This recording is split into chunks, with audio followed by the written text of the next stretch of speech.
안녕하세요. 마틸다입니다. 오늘도 이어서 신심생활인문 읽어드리겠습니다. 지금부터 시작합니다. 제3부 제9장 자신에 대한 관용. 온유를 기르는 방법 중 하나는 스스로를 소중히 여기고 자신과 자기 결점에 대해 너그러워지는 것입니다. 물론 잘못을 하면 불쾌하고 괴로운 것은 당연하지만 그렇다고 지나치게 기분 나빠하거나 화를 내서는 안 됩니다. 많은 이들이 화를 낸 뒤 화를 냈다는 사실 때문에 화를 내며 속상해한 뒤 그 때문에 또 슬퍼하고 언짢은 말을 한 뒤에 공연히 그런 말을 했다고 자책하는데 이는 큰 잘못입니다. 이런 식으로 하면 마음이 끊임없이 불안해지고 늘 분노에 젖어 있게 됩니다. 비록 두 번째 분노로 처음 분노가 사그라진다 해도 다음에 새로운 분노를 일으키는 구실이 됩니다. 그 외에도 자신에 대한 분노와 짜증은 자신의 불완전함을 수치스럽게 생각하는 자존심에서 생긴 것이며 그 자존심은 우리를 교만으로 이끕니다. 그러므로 우리는 자신의 실수를 조용하고 침착하게 그리고 확실하게 멀리해야 합니다. 법관은 감정에 이끌리지 않고 이성적으로 판단해야 죄인에게 올바른 판결을 내릴 수 있습니다. 만일 분노에 이끌려 판결하면 그 판결은 법에 의거한 것이 아니라 법관의 사사로운 감정에 따른 것이 되고 맙니다.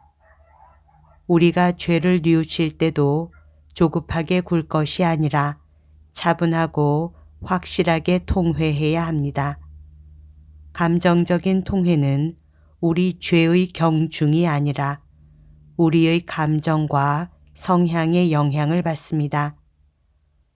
예를 들면 정덕을 쌓는 데 힘쓰는 사람은 이것을 거스르는 사소한 잘못에도 질색하며 자책하지만 타인을 모함한 죄나 비방한 죄는 대수롭지 않게 여기는 경향이 있습니다.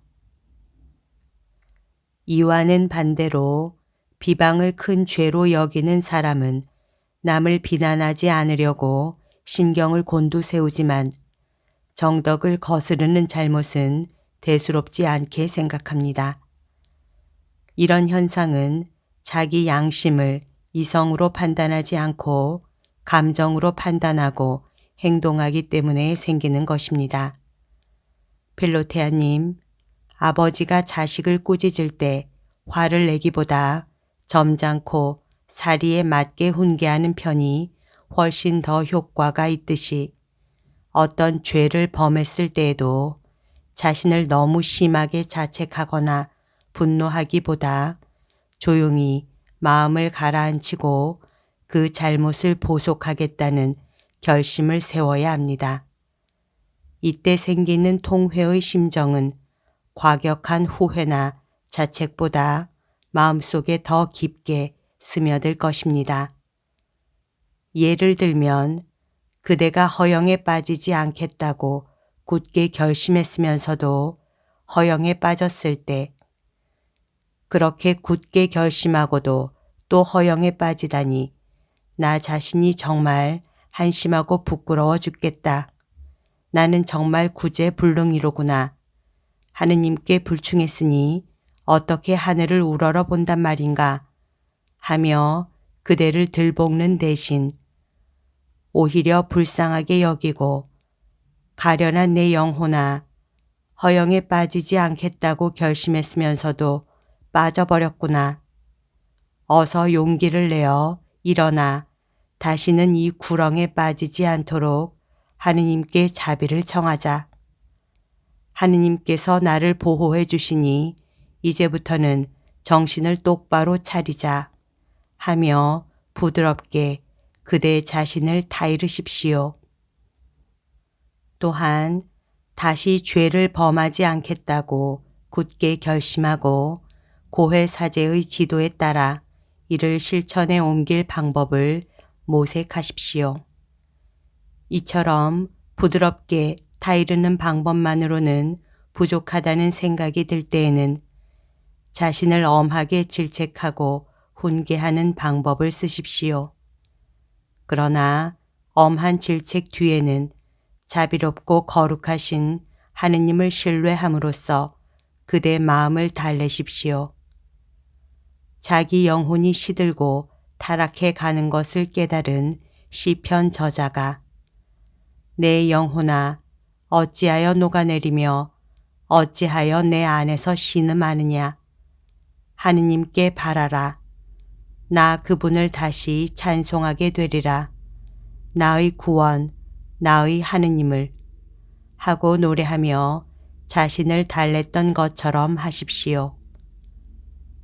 만일 불행하게도 죄를 범해 넘어진다면 고요히 그대 마음을 달래어 다시 일으키십시오. 그리고 그대의 무력함을 깊이 깨닫고 하느님 앞에 겸손되이 자신을 낮추십시오. 그러나 좌절한 일에 대해 당황하지 마십시오. 병이 들면 몸이 쇠약해지는 것은 자연스러운 일입니다. 그저 다시 용기를 내어 하느님의 말씀을 저버린 죄를 깊이 뉘우치십시오. 그리고 하느님의 자비하심을 믿으며 부족한 덕을 기르고자 다시금 노력하십시오. 제10장 열성과 노심초사. 일상생활에서의 조심성과 열성은 걱정이나 노심초사와는 완전히 다른 것입니다. 천사들은 우리를 구원의 길로 인도하고자 애쓰지만 마음을 졸이거나 초조해 하지 않습니다. 조심성과 열성은 하늘에서 내려주신 애덕의 결과이지만 걱정과 초조함은 하늘나라의 행복과 상반되는 것입니다. 대체로 조심성과 열성은 마음의 평화와 고요함과 공존할 수 있으나 걱정과 초조함은 그럴 수 없습니다. 필로테아님, 매사에 신중하고 성실해야 합니다. 하느님께서는 그대가 맡은 일에 최선을 다하기를 바라십니다. 그러나 걱정하고 애태우지 않도록 노력하십시오. 불안해하거나 초조해하면 이성의 판단력이 흐려지고 올바르게 일을 수행하는 데 방해가 됩니다.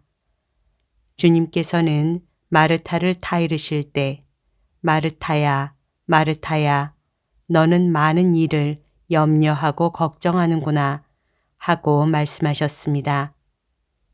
만일 마르타가 그저 열심히 일만 했다면 마음이 산란해지지 않았겠지만 불안한 나머지 걱정하고 너무 조바심을 내다가 주님께 이런 책망을 들은 것입니다.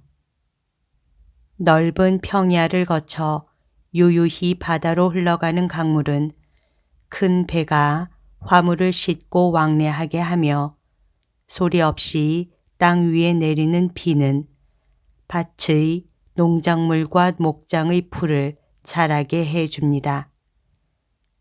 그러나 해안가로 갑자기 밀어닥치는 해일이나 성난 파도는 교통을 마비시키고 논밭을 황폐화시킵니다. 서둘러 급하게 하는 일은 절대로 제대로 되는 법이 없습니다. 솔로몬 임금도 발걸음을 서두르는 자는 길을 그르친다 라고 말했습니다. 잘 되는 일은 늦게 시작해도 뒤처지지 않습니다. 벌들 중에는 부산하게 날아다니지만 밀랍을 만들 뿐 꿀은 만들지 못하는 것들이 있습니다. 마음을 졸이며 초조하고 분주하게 날뛰는 사람은 일을 많이 하지도 못하고 잘하지도 못합니다. 파리가 골치 아픈 이유는 실질적인 해를 입히기 때문이 아니라 그 수가 많아 성가시기 때문일 것입니다. 큰 일거리보다 작은 일거리가 많으면 번거롭기만 합니다. 그러므로 맡겨진 일들은 차분하게 한 가지씩 해 나가도록 해야 합니다. 한꺼번에 순서 없이 마구잡이로 하려 하면 일에 치이고 심신만 피로해질 뿐 아무것도 이룰 수가 없습니다. 일을 할 때에는 모든 것을 하느님의 섭리에 맡기십시오. 그대가 계획한 일의 성취 여부는 하느님의 섭리에 달려 있습니다.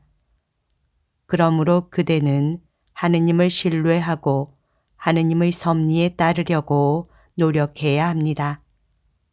또한 그 결과가 어떻든 그대 자신을 위해 가장 유익한 것이라고 굳게 믿어야 합니다. 그대는 한 손으로는 아버지 손을 잡고 다른 한 손으로는 울타리에 달린 딸기나 오디를 따는 어린아이처럼 행동하십시오.